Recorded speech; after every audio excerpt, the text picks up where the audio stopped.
इस वीडियो में मैं आपको बताऊंगा कि इंडाइजेशन या बदहजमी क्या होती है और आप इसको घर पे ही कैसे मैनेज कर सकते हैं इजीली, और कुछ वार्निंग साइंस जिसमें कि जो ख़तरनाक लक्षण होते हैं जिसमें आपको फिर डॉक्टर से कांटेक्ट करना चाहिए इमीडिएटली और उसको पूरा इन्वेस्टिगेट करा के इलाज कराना चाहिए। तो दोस्तों सबसे पहले बात करते हैं कि बदहजमी होती क्या है। तो ये इंडाइजेशन जो है ये एक ग्रुप ऑफ सिम्टम्स है। ये अपने आप में कोई बीमारी नहीं है, ये या तो आपके कोई फॉल्टी जो लाइफस्टाइल जो डाइटरी हैबिट्स हैं ये उनके कारण हो सकता है, या कोई आपके गैस्ट्रोइंटेस्टाइनल ट्रैक्ट में कोई इन्फेक्शन हो, कोई डिसऑर्डर हो, तो जब ये लक्षण आ सकते हैं इसके इंडाइजेशन के। अब इंडाइजेशन के लक्षण की बात करें तो इसमें सीने में जलन होना, पेट भारी होना, एसिडिटी जिसे बोलते हैं, जी मचलाना, वॉमिटिंग आ सकती है, या भारीपन रहना, बहुत ज़्यादा डकारे आना, या तेज़ दर्द भी हो सकता है अगर पेप्टिक अल्सर है। तो ये कुछ लक्षण हैं इंडाइजेशन के। जैसे आपने खाना खाया, पेट भारी होना, या खाना खाने के बहुत देर तक भारीपन रहना, हमेशा पेट में एक डिस्कम्फर्ट सा रहना, एक फीलिंग डिस्कम्फर्ट की रहना, ये भी लक्षण इसके हो सकते हैं। तो अब बात करते हैं डाइटरी हैबिट्स की जिसके कारण ऐसी बदहजमी वगैरह हो सकती है। तो इसका एक कारण होता है बहुत ज़्यादा खाना या तेज़ी से खाना। आप जब ज़्यादा खाते हैं तो फिर बॉडी पे, स्टमक पे लोड ज़्यादा पड़ जाता है, वो हजम नहीं कर पाता है और ये इंडाइजेशन के सिम्टम्स आते हैं। या फिर आप जल्दी जल्दी खाते हैं तो खाने में कुछ हवा भी साथ में चली जाती है, या फिर उसको एब्जॉर्ब होने का टाइम ही नहीं मिल पाता है डाइजेस्ट होने का। तो ये जब ये हवा जाती है तो फिर ये पेट को फुला देती है, तो इंडाइजेशन वाले सिम्टम्स आते हैं। कुछ फूड्स ऐसे होते हैं जैसे कि बहुत ज़्यादा ऑयली, स्पाइसी जिसमें मिर्च मसाले ज़्यादा हों, या प्रोसेस फूड जिसमें चिकनाई ज़्यादा होती है, तो इनसे भी इंडाइजेशन हो सकता है। या फिर आप खाना खाते ही तुरंत लेट गए, आपने बिल्कुल भी वॉक नहीं किया या लेट खाना खाया और आप लेट गए, तो उससे भी खाने हजम होने में प्रॉब्लम आ सकती है। कुछ बीमारियां ऐसी हो सकती हैं, कुछ पेट की बीमारियां जैसे कि पेप्टिक अल्सर। पेप्टिक अल्सर में क्या होता है कि कुछ एसिड की वजह से स्टमक में एसिड बन रहा होता है और वहाँ वो कुछ फिर अब एसिड ज़्यादा बनने लगता है, या कुछ और कारणों से पेट में ज़ख्म हो जाते हैं, छोटी आंत में ज़ख्म हो जाते हैं जिन्हें हम बोलते हैं पेप्टिक अल्सर। तो उस कारण से भी इंडाइजेशन हो सकती है।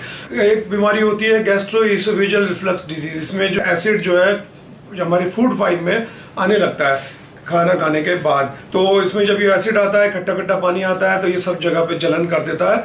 या ये ऐसा होता है कि एक वाल्व होता है फूड पाइप, ईसोफेगस और स्टमक के बीच एक वाल्व होता है, वो वाल्व जब लूज पड़ जाता है तो फिर एसिड ऊपर को आने लगता है। इसको बोलते हैं जर्ड या गैस्ट्रोइसोफेजियल रिफ्लक्स डिजीज।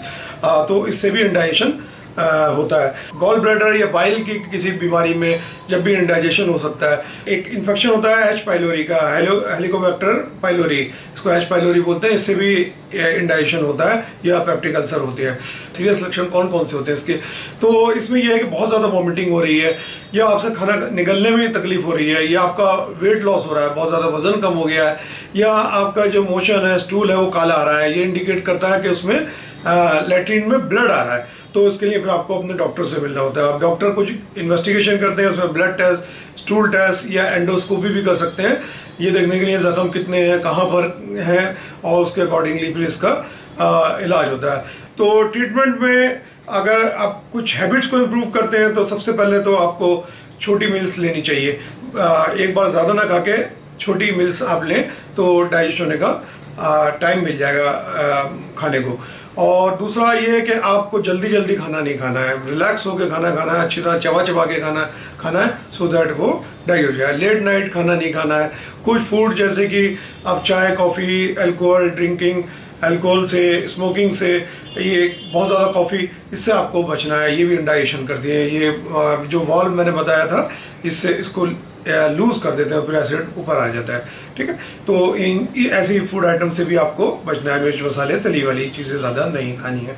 और कुछ मेडिसिन भी ऐसी हो सकती हैं, पेन किलर्स होते हैं जैसे कि ये स्टेरॉइड मेडिसिन, इससे भी ये वाल्व ढीला होता है, ये एसिड ज़्यादा बनता है, तो इसके लिए आप अपने डॉक्टर से सलाह कर सकते हैं अगर आप ऐसी मेडिसिन ले रहे हैं या आपको प्रिस्क्राइब की हुई है। तो अब बात करते हैं दोस्तों ट्रीटमेंट की। तो ट्रीटमेंट में इसमें जो मेडिसिन दी जाती हैं वो H2 ब्लॉकर्स, है, जैसे कि रेनिटोडीन, फेमिटोडीन मेडिसिन हैं, ये आप नॉर्मली ली जा सकती हैं। प्रोटोन पम्प इनहिबिटर या इसमें कि ओमेप्राजोल, पेंटोप्राजोल, रेविप्रोजोल ये साथ में आते हैं, कॉम्बिनेशन में भी आते हैं। डोमपेराडोन के ये आपको खाली पेट मॉर्निंग में लेनी होती है एक टैबलेट, पूरे आपका 24 घंटे का काम हो जाता है। कुछ प्रोकाइनेटिक्स होते हैं जो कि मोटिलिटी बढ़ा देते हैं, खाने को नीचे जल्दी जल्दी धकेल देते हैं, हजम हो जाता है, पर वो इसके काफ़ी साइड इफेक्ट्स होते हैं, वो बिना डॉक्टर की सलाह के आपको नहीं लेनी चाहिए। मैंने जैसे बताया था कि एच पाइलोरी का इसमें इन्फेक्शन भी हो सकता है बैक्टीरिया का, तो आपके डॉक्टर आपको कुछ एंटीबायोटिक जैसे कि एजिथ्रोमाइसिन, क्लिंडामाइसिन, एमोक्सिसिलिन ये आपके पीपीआई इनहिबिटर्स के साथ प्रिस्क्राइब करते हैं। पूरे 7 डेज तक आपको लेना होता है, तो इन्फेक्शन ख़त्म हो जाता है और आपको रिलीफ मिल जाता है। तो दोस्तों ये था इंडाइजेशन के बारे में।